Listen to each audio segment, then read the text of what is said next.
Welcome again to What Nobody Told Me After 65. Today I want to talk to you about cybercrime. Yes, it is a big deal. I'm getting information from Stanford Federal Credit Union.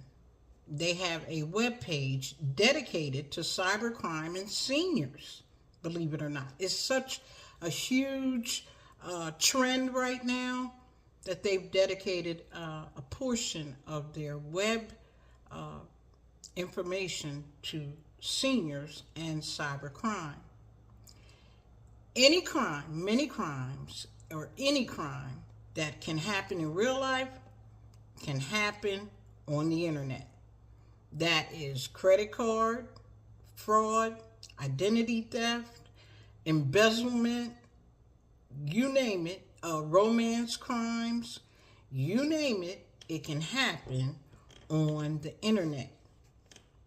$3.1 billion was lost to scammers in 2022. That's an 84% increase over 2021. 84%. Why? Because seniors are more trusting. Basic internet safety precautions must be maintained. You're going to have to do the same thing over and over again when you go on the internet to protect yourself and ensure your safety online. Now, I'm going to put some information in the comments section about the Elder Locator. Elder Locator is a one-stop shop where you can report identity theft. You can report financial abuse. That's the Department of Justice is in charge of that. You can report fraud to the Federal Trade Commission, the FTC, right through this one place that I'm going to give you their website, and then I'm going to give you their phone number. That's the Elder Care Locator. We talked about that once before. Pretty good for one stop, because as we get older, we don't want a bunch of rigmarole. We don't want to have to look this up and look that up and talk to this person. One stop shop. Now, let me tell you that seniors and the elderly are often targeted for cybercrime.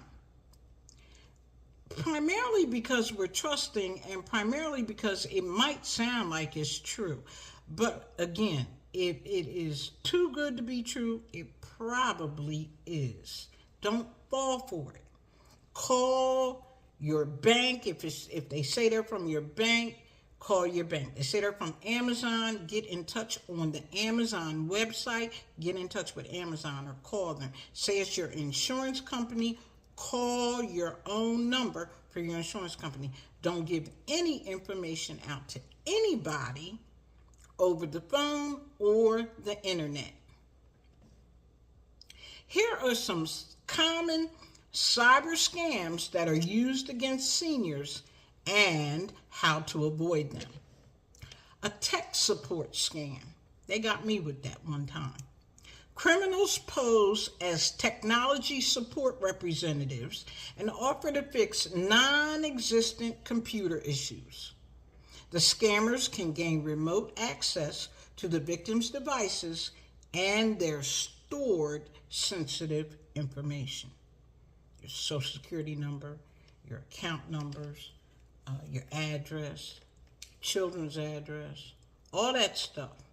And even if they don't use it then, they can come back and use it later. And you think you're talking to somebody that knows you, because they say, oh yeah, your nephew Pete, or your grandson John, or your daughter Mary, and you feel like, oh, they must know me. No, they stole that information. Here's another one. Government impersonation scam. Criminals pose as government employees and threaten to arrest or prosecute victims unless they agree to provide payments. Don't do it. If it sounds Too good to be true, it probably is. How about the financial scam? Criminals target potential victims using illegitimate credentials from legitimate services, such as reverse mortgages or credit repair services. We talked about them. Do your homework. Make sure you know who you're talking to. And here's a good one, the romance scam. Criminals pose as interested romantic partners on social media or dating websites, particularly targeting women and those who are recently widowed.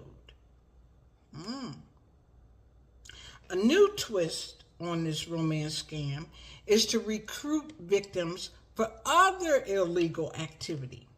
This could include using the victim's bank account to launder illegally obtained money or apply for benefits in another person's name. Institutions may become suspicious, especially if these transactions are out of character. They may close the victim's account or even refer the account for prosecution, putting the senior citizen at risk for legal action. Because once it's in litigation, all parties involved have to come to court. Here's some ways that you can protect yourself against cybercrime. If you use social media, limit the amount of personal information you post and only add people that you know. You have to really be careful about that because even people you know may have been hacked. I have seen it happen too many times. Resist the scammer's urge for you to act quickly. Anytime they don't want to give you time to think or call me back or can I call you back, what's a good number? Be suspicious. Search for information about the proposed offer and any contact information that they give you. Search for it yourself. If they say I'm from ABC Company and we're in Austin, Texas, go to your computer. Maybe you're on the phone with them, but go to your computer and put that information in. Google it and see what comes back. Never send money. I'm going to say that again. Never send money or personally identifiable information like those cards, gift cards. Never do that. Be suspicious about anyone who demands gift cards as payment. Use reputable antivirus software and firewalls. You should remember some of those terms from when we did internet and computer terms for seniors. Those are some of the terms that I gave you information about. Antivirus software and firewalls. And make sure they are regularly updated, meaning you have to turn that phone or that iPad off at least once in a while. Turn it completely off and turn it back on again. These computers and these softwares are so intelligent. They know how to fix themselves. They know how to update themselves. Even your phone. You should be turning it off so that you can get your regular updates. And those updates often include protections. Disconnect from the internet and shut down immediately from your device if you see unusual pop-ups. Stuff start popping up and red flags and you've been infected. Shut it down. Turn it off. Unplug it. Whatever you need to do, quickly do that. Be cautious about what you download. Never open email attachments from somebody you don't know. Never. If you think you've been targeted by a scammer, never share financial account information. Don't allow anyone to access your accounts. Monitor your accounts. Check them out. Look at your credit card statement, your bank statement for unusual activity. Even reputable companies make mistakes. I was charged 2-3 different times when I had YouTube TV. I finally got rid of it. It was a pretty good deal when I first got it, but as it went on, it got more expensive and they were billing me in advance. I don't like that.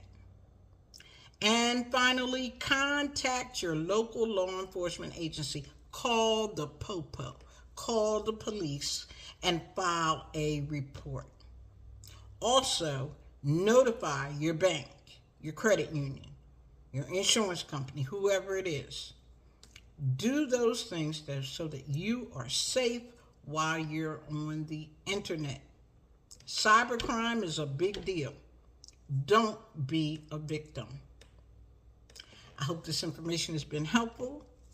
I hope I've told you or given you some information that you can build on. I'm not the have-all, end-all.